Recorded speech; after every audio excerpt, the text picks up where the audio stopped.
I think the best way to start is probably to let both of you guys kind of give your thoughts on the day, some of the things that you heard over and over again, maybe some things you got questions on. And then we have 2 mics, and one there and one there. So what I would like is a bit of an interactive dialogue if we can do it, no more than 30 minutes. But we'll begin to hand those out, and you guys can ask away any questions you might have. And honestly, if you have an answer, if you're in the crowd and you have the answer, ask for the other mic and answer the question. It's that kind of party. So with that, Jean.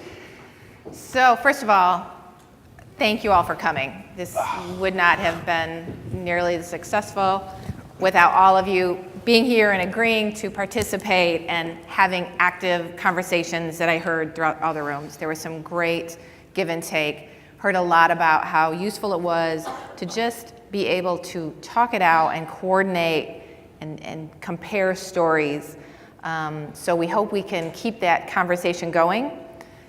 There will be a website forthcoming for this challenge, and there will be space on there.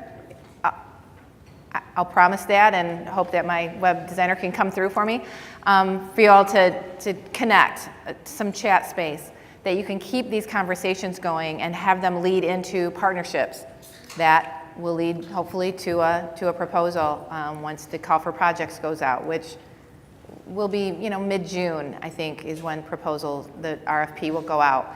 So I think that conversation was awesome, and I encourage you to keep that conversation going and help build some really innovative solutions to the challenges and problems that we heard about today. So I'm going to leave it at that because or I could go into more detail, but I'd like you to go ahead and ask the questions before I just hand out the information for free. So.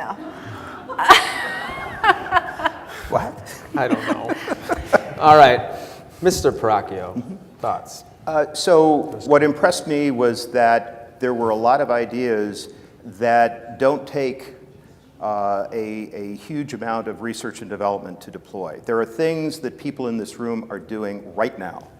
And it's everything from an app to a software platform, even to some potential hardware solutions, dealing with things like securing wheelchairs and so forth. And I think that the opportunity is to provide for our most vulnerable travelers with disabilities ranging across the board. And it was so neat to be in a room with folks that are dealing with these challenges every day.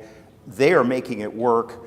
I think what I'd love to see coming out of this workshop are solutions that we can put in place soon, at least as a pilot, using things that are readily available. And as the governor tells us all the time, we have to do everything in dog years, or in my case, I have to do it yesterday.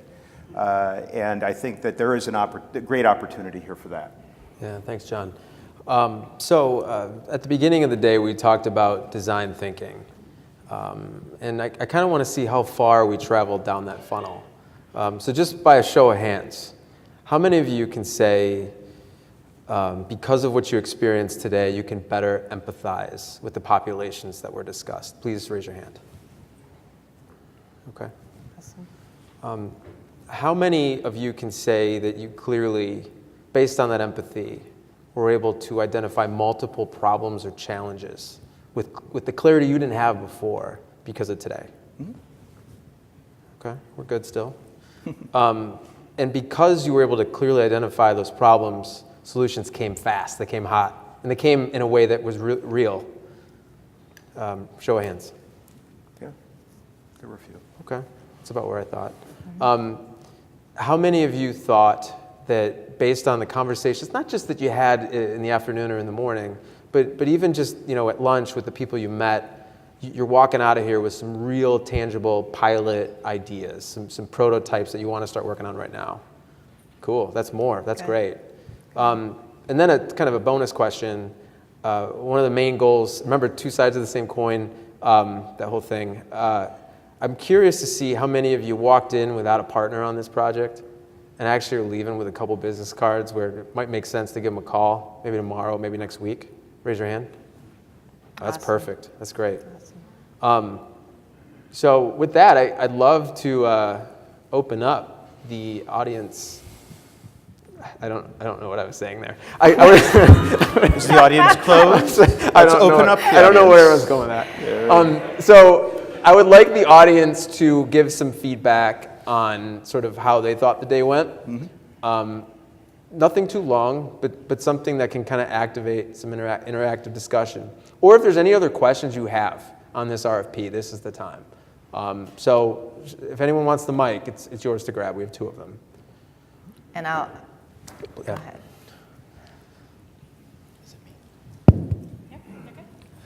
ahead. One question I had was, in terms of thinking about potential partners and potential projects, is how flexible you all were thinking in terms of the range of, or scale, I guess, of the projects in terms of what we might ask for, what you might be looking for. Is it like a minimum or maximum? Right. That kind of question. So, see, thanks. That was some information I wasn't going to give for free. He asked, I'm going to give the answer. So we're really leaving it open. I'm not going to set a minimum. We may set a maximum at some point because we do want this money to go a long way. We want to be able to provide services, some demo projects in all areas of the state so that we get all geographic areas, we get urban, rural, suburban, and that we try to solve problems for each of the targeted populations. And as you know, you all learned today, there's many sub-targets within those targets, right? There's not just a disability, there are many, many disabilities. So the hope is that we can fund many projects to solve many needs and get some best practices developed for the state and for the country to use, for that matter. So we're leaving it pretty open. So don't think that your idea is too small or too crazy. If you've worked with some partners, you know, our vision is that you would have public partners, so a transit agency, a planning organization, a city, a county, someone like that, an advocacy group or multiple advocacy groups, and a private or multiple private partners. We really want to see some teamwork go into this. So if you've got a great idea, send it in to us. So don't think you have to limit it. Now, if you send in a proposal for all $8 million, not going to do it. so I know, sorry. But send in a project also that's scalable, that, you know, you'd love $1 million, but you could do this for $500,000 or this for $200,000. So keep that in mind when you're proposing it. I want to say yes to projects. Give me that opportunity. Give the whole team that opportunity, because there will be multiple people within MDOT and within other organizations who will be reviewing these projects to determine which ones will fund. Think about sustainability as well. Absolutely. How can it be sustained after this? Yeah, so Sharon's point was, I'll save you from running. Sharon's point was that these have to be sustainable. So, right, so you're doing this demo and you'll have the funding for that, but then what next? We don't want this to be those kind of projects that you try something, it works, and then it has to end because there's no funding. So really part of your proposal to us will need to be, how do you see it sustaining? Did you develop some other partnerships within the community? Is it a hospital that's going to be able to save money because they didn't have to have all those canceled appointments and they're willing to put some funding into it? Is it an employer that is going to save money on not having turnover repeatedly, so they're willing to put some funding into it? You know, is there a transit agency that maybe has money that they can spread their other dollars better if you can help them do something more efficiently? Think of all those creative ways. That needs to be part of your proposal. So, you know, think teamwork, think sustainability, think creativity, creative technology, creative mobility services. Think outside the box for this one. Hi, Kimberly Kennedy, Disability Advocates of Kent County, and I am a veteran. And I just want to say thank you so much for even coming up with the idea to have the grant we're grateful, of course, to the governor for allowing us to have this. It has been a long journey for 5 years. As they say, this has been an acquired disability, so I've been at this for 5 years, and I think this year has probably been my best year as far as mobility and transportation, but to be able to share with each and every one of you that came through room 4 some of the struggles, some of the things that I've experienced, and how you were so empathetic and were able to think that this could possibly be your mother, your sister, you know, your friend who was experiencing what I had experienced. And thank you each and every one of you for your ideas and for listening, and to be able to take it back and really think about, okay, how can I make a difference with what I have? And the collaboration that I saw in our room, how everybody, some people even stayed for like three sessions. They didn't even move. So I do appreciate those who stayed for 2 and 3 sessions. But what we did, we were able to hammer out some things right here and form some good partnerships, get everybody's information. So I hope that the same thing was happening in the other rooms, because I think that we did come up with some good collaboration, and we came up with some really great ideas on how we could help each other, especially in the rural areas. So we're excited. Thank you for having me. Thank you, Ms. Kimberly. Jean. Thank you for thank you for participating, and that's exactly what we were hoping for.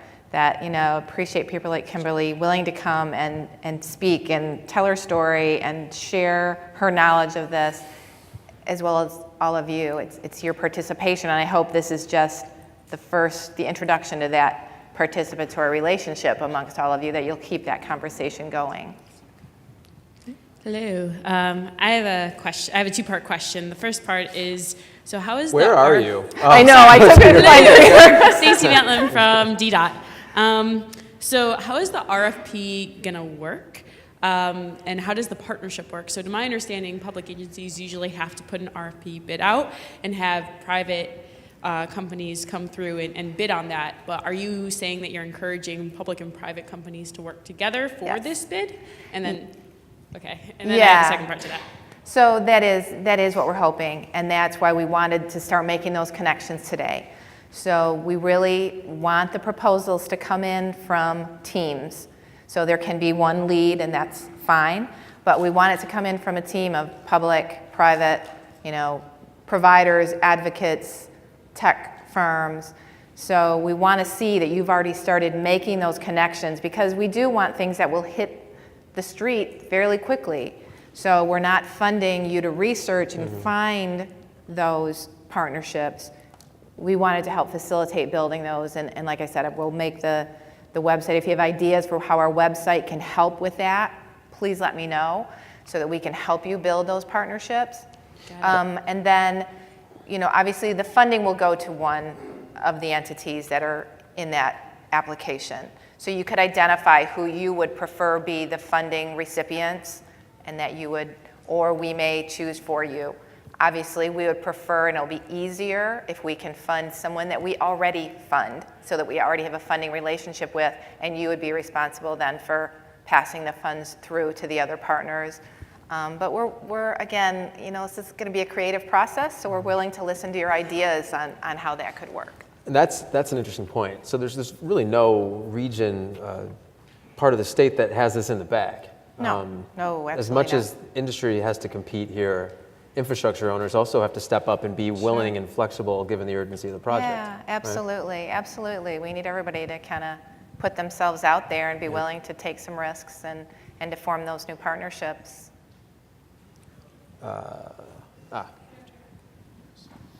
Thank you.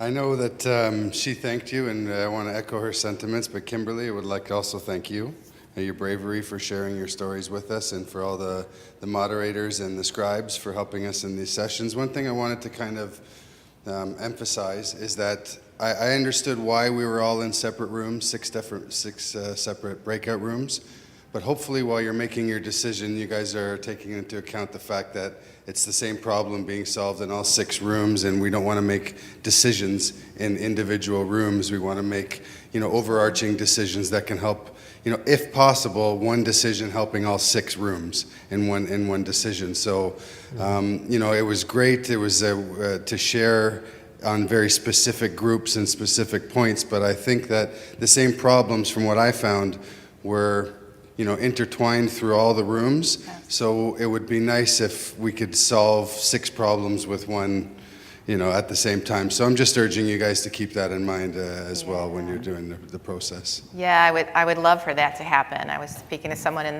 the lobby earlier about, hey, if you can get multiple problems solved with multiple, tech and mobility practices and lots of different things all into one program, I would love that.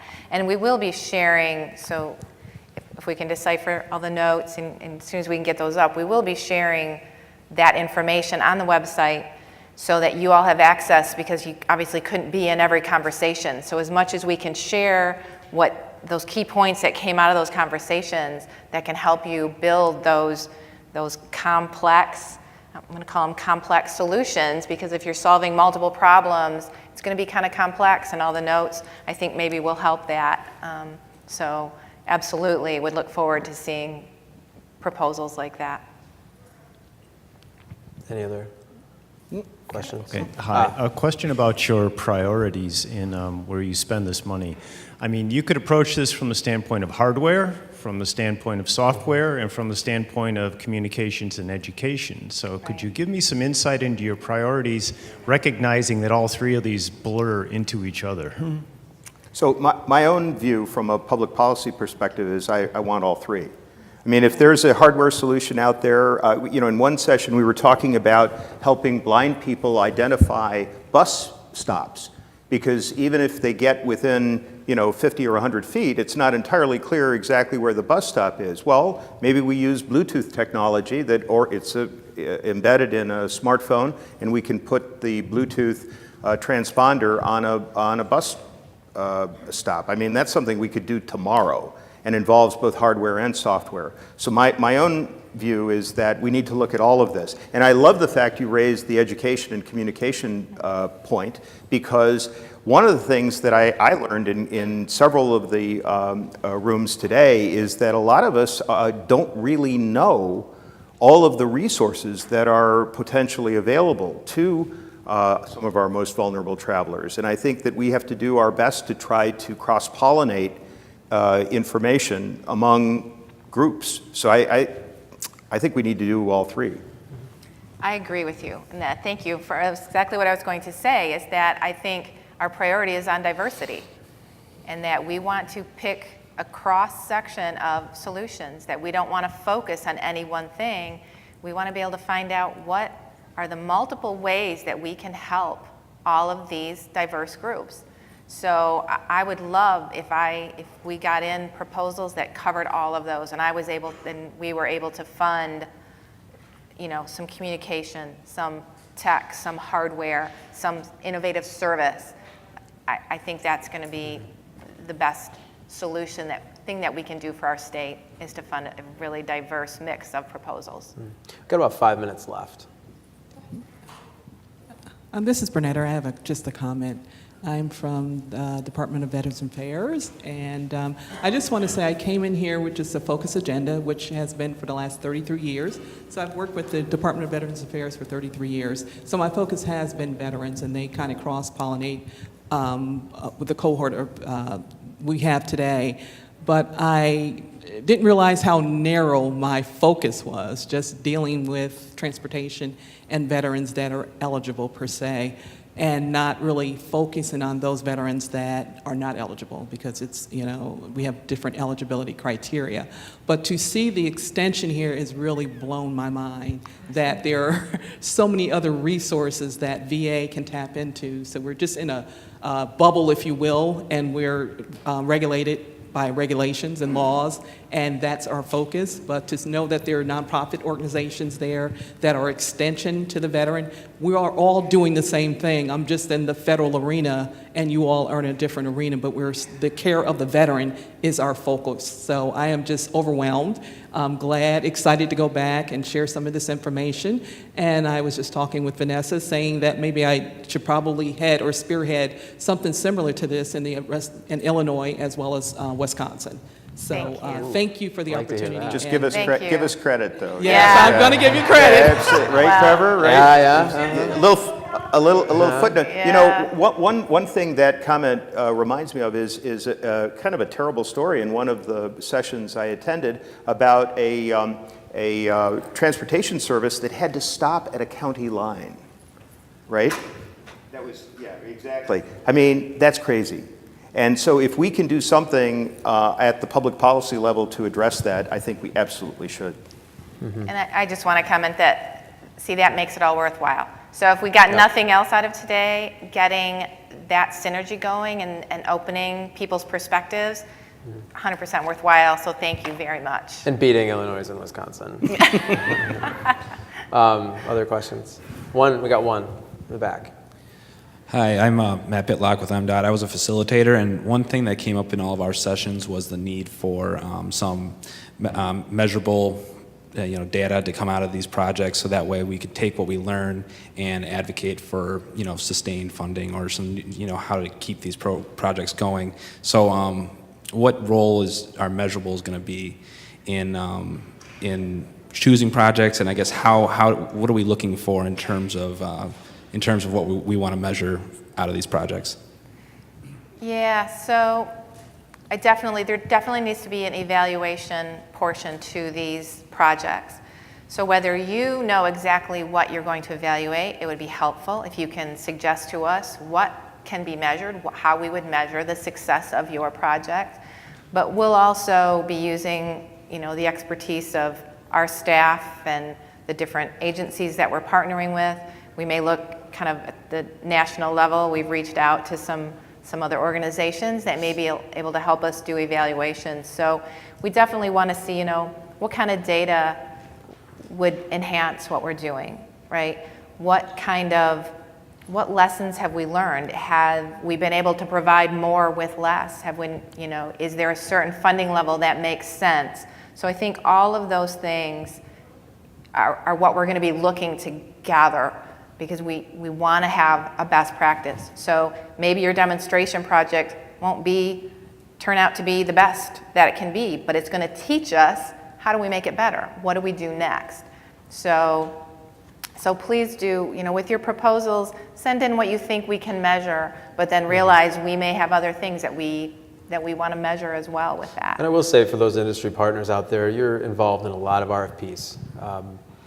And you get to experience RFPs from a private sector perspective. So there are probably things that you've seen that could help us this time around, but also future times. So don't be shy about letting us know best practices on this front.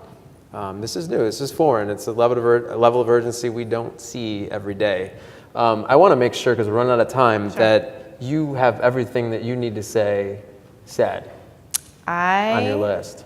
I think I do. I just wanted to let people know that, so I know everybody's wanting to know when the call for projects will be. I think I mentioned we're shooting for mid-June, maybe sooner. I will tweak what I have right now, so it's going to take a little bit to tweak it. But I'm expecting a call for projects no later than mid-June. It'll be a fairly quick turnaround, so maybe a month to be able to turn around a project, but please realize that we know some of those projects will come in and they'll be ready to go and ready to hit the road. There'll be other projects that need more evaluation, so we will be selecting some projects that we think are great ideas that just need a little more development, and we'll be providing some technical assistance for that. So we'll be making our decisions. The call for project goes out mid-June, they're due mid-July, mid to late August. We'll be making some announcements. Don't hold me to exact, and so I'm not giving you exact dates. Don't hold me to exact dates, because this is still government. But that is our hope, and that hope that then some projects are ready to go, 45 days after we announce, and others are ready to just hunker down and further develop their ideas with our assistance. So there'll likely be, one round of funding early and another round of funding later, and who knows, maybe another round of funding after that. We're trying to be as fluid as we can so that we can respond to all the needs. John, you have anything else? No, I'm very grateful that Trevor organized this, the MEDC organized this, Planet M, because this shows such great thought leadership within our state. And yes, I think we're on a national stage with all of these concepts. And so I want to thank you and thank the state for organizing this. I have a couple thank yous too. Where my moderators and my scribes at? Raise your hands. Who are they at? Where are they at? All these facilitators and these note takers. Let's give them a hand. Let's give them a hand. That's not easy. It's not easy. Some just literally sat back, put some sunglasses on, and did this and let y'all talk. Others were like Anderson Cooper, like 20 questions later. So thank you guys for all your work. I also like to recognize a couple individuals that were with this project from day one. One of whom just got engaged as well, so let's clap a little extra harder. Andrea Garrett, thank you. Thank you, this was great.